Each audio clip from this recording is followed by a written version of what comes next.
இந்த பைக்கில் நான் பல வருஷமாக ரைட் பண்ணிட்டு இருக்கேன். College days, office commute, weekend rides, basically இந்த பைக் என் லைஃபோட எல்லா ஃபேஸ்லேயுமே என் கூடவே இருந்திருக்கு. ஆனால் சமீப காலத்தில் 2-3 வாரத்துக்கு ஒரு தடவை ஏதாவது ஒரு ப்ராப்ளம் வந்துக்கிட்டே இருக்குது. ஒரு மாதம் பேட்ரி, இன்னொரு மாதம் கிளச்சு, இன்னொரு மாதம் பிரேக்கு. ஒவ்வொரு தடையும் சர்வீஸ் சென்டரில் எடுத்துகிட்டு போயிட்டு வரும்போது எனக்கு ஒரே ஒரு கேள்வி தான் வரும். இந்த பைக்கை ரிப்பேர் பண்ணிக்கிட்டே இருக்கணுமா, இல்லை ஃபைனலி அப்கிரேட் பண்ணுற நேரம் வந்தாச்சா? இந்த ஸ்டேஜுக்கு நம்ம மாதிரியே நிறைய பேர் வந்திருப்பீங்கன்னு நினைக்கிறேன். எனக்கு புது பைக் வாங்கணும்னு ஆசை இல்லைன்னுலாம் இல்லை, ஆனால் இப்போ பட்ஜெட் தான் பெரிய விஷயமே. அதனால ரிலேபிளாக யூசர் பைக் தேட ஆரம்பித்தேன். அதுக்கப்புறம் தான் ஆன்லைனில் பார்க்க ஆரம்பித்தேன். ஆனால் உண்மையை சொல்லணும்னா ஒரு யூசர் பைக் பார்க்குறது, அதை வாங்குறது நான் நினச்ச அளவுக்கு ஈஸி இல்லைன்னு ரொம்ப சீக்கிரமாகவே புரிஞ்சுக்கிட்டேன். முதல்ல எனக்கு பைக் கண்டுபிடிக்கிறது ரொம்ப ஈஸின்னு தான் தோணுச்சு. அப்புறம் கிளாரிஃபைட் வெப்சைட் ஓப்பன் பண்ணேன், பட்ஜெட் ஃபில்ட்ரு போட்டேன், நல்லா இருக்க பைக்கை செலக்ட் பண்ணேன்.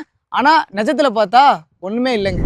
இது மாதிரி நான் பார்க்குற ஒவ்வொரு லிஸ்டிங்குமே செம்மையாக தாங்க இருக்கும். Excellent condition, no issue, single owner, well maintenance, இது மாதிரி தான் எல்லாருமே ஒரே இதை தான் எழுதுகிறாங்க. அதெல்லாம் உண்மைன்னு எப்படிங்க வெரிஃபை பண்ணுறது? பெரிய ப்ராப்ளம் பைக் கண்டுபிடிக்கிறது இல்லை, நீங்கள் படிக்கிற இன்ஃபர்மேஷனை உண்மைன்னு நம்புறது தான். ஃபோட்டோவில் செல்லர் காமிக்கிற விஷயங்கள் மட்டும் தான் உங்களுக்கு தெரியும். பைக்கில் இன்னொரு சைடில் ஸ்க்ராச்சஸ் இருக்கிற விஷயம் உங்களுக்கு தெரியாது. அப்புறம் வேறு ஏதாவது பார்ட்ஸ் ரீப்ளேஸ் பண்ணாங்களான்னு உங்களுக்கு தெரியாது. இல்லைனா பேமெண்ட் பண்ணினதுக்கு அப்புறம் தான் உங்களுக்கே தெரியும் சின்ன சின்ன ப்ராப்ளம்ஸ்லாம் இருக்குன்னு. அப்போ என்ன நடக்கும்? செல்லருக்கு கால் பண்ணுவீங்க, சிட்டி ஃபுல்லாக ட்ராவல் பண்ணுவீங்க, 1 மணி நேரம் உட்காந்து உங்கள் பைக்கை ஃபுல்லாக செக் பண்ணுவீங்க. சில நேரம் கூட எக்ஸ்பீரியன்ஸ் இருக்க ஆளுங்களையும் கூப்பிட்டு போவீங்க. ஆனால் கடைசியில் பார்த்தா உங்களுக்கு 1/2 நாள் வேஸ்ட் ஆகிடும். இதை நான் எக்ஸ்பெக்ட் பண்ணதுன்னு சொல்லிட்டு நீங்களே ஃபீல் பண்ணுவீங்க. அப்புறம் மறுபடியும் ஃபஸ்ட்லேருந்து சர்ச் பண்ண ஸ்டார்ட் பண்ணுவீங்க. அப்புறம் தான் எனக்கு தோணுச்சு இதுக்கு ஒரு பெட்டர் வே இருக்கலான்னு. ஆன்லைனில் சர்ச் பண்ணிட்டு இருக்கும்போது தான் டிரைவெக்ஸ் டைரக்ட் பற்றி தெரிஞ்சு. முதல்ல பார்த்தப்போ இதுவும் ஒரு நார்மல் மார்க்கெட் பிளேஸ் தான் நினச்சேன். ஆனால் கொஞ்சம் எக்ஸ்ப்ளோர் பண்ணதுக்கு அப்புறம் தான் புரிஞ்சுது யூசர் பைக் வாங்குகிற ப்ராசஸை ரொம்பவே டிரான்ஸ்பரண்ட்டாக பண்ணி டிசைன் பண்ணியிருக்காங்க. ரேண்டமாக லிஸ்டிங் ப்ரௌஸ் பண்ணி நல்ல பைக் கிடைக்கும்னு நம்புறதுக்கு பதிலாக டிரைவெக்ஸ் டைரெக்டாக பையர்ஸோட செல்லரை கனெக்ட் பண்ணுது. இதுவே எனக்கு ஒரு எக்ஸ்ட்ரா கான்ஃபிடென்ட்டை பில்ட் பண்ணுது. எனக்கு இதில் ரொம்ப பிடிச்ச ஃபியூச்சரு ஒரு யூசர் பைக் பிளாட்ஃபார்மில் இருக்குன்னு நினச்ச ஒரு ஃபியூச்சர். நீங்கள் பைக்கை நேரில் போய் பார்க்குறதுக்கு முன்னாடியே அதோட இன்ஸ்பெக்ஷன் ரிப்போர்ட்டை அன்லாக் பண்ணி டவுன்லோட் பண்ணிக்கலாம். இது ரொம்பவே யூஸ்ஃபுல்லான ஃபியூச்சருங்க. கொஞ்சம் யோசிச்சு பாருங்கள், ஒரு பைக்கை பற்றி ஃபுல் டீட்டெயில்ஸ் நமக்கு தெரியணும்னா நம்ம அங்கே லொக்கேஷன் போனதுக்கப்புறம் தான் தெரிய வருமே. ஆனால் இங்கே நீங்கள் முன்னாடியே என்ன இன்ஸ்பெக்ட் பண்ண போகிறீங்கன்னு உங்களுக்கு முன்னாடியே தெரிஞ்சிருக்கும். இன்ஸ்பெக்ஷன் ரிப்போர்ட்டில் பைக்கோட ஓவரால் கண்டிஷன் பற்றின டீட்டெயில்ஸ் இருக்கும். அதே மாதிரி விசிபிள் டேமேஜஸ் பற்றி மென்ஷன் பண்ணியிருப்பாங்க. செல்லரை மீட் பண்ணுறதுக்கு முன்னாடியே பைக்கை நல்லா புரிஞ்சுக்கிற மாதிரியான ஹெல்ப் பண்ணுறதுக்கான அப்சர்வேஷன் எல்லாமே அங்கேயே இருக்கும். அதனால் ஃபோட்டோஸை மட்டும் நம்பி இருக்க வேண்டிய அவசியம் உங்களுக்கு தேவையில்லை. நம்மள்ட்ட இன்ஸ்பெக்ஷன் டீட்டெயில்ஸ் ஃபுல்லாகவே முன்னாடியே நம்ம கையில் இருக்கும்.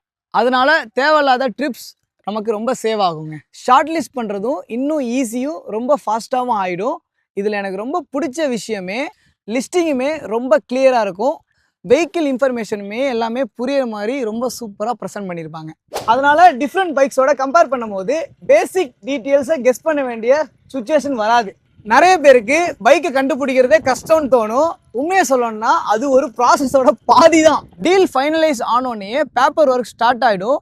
நீங்கள் யூசர் பைக் வாங்குறீங்களோ இல்லை விற்கிறீங்களோ ஆர்சி டிரான்ஸ்ஃபர் எவ்வளோ கன்ஃபியூசிங்னு உங்களுக்கு நல்லா தெரியும்.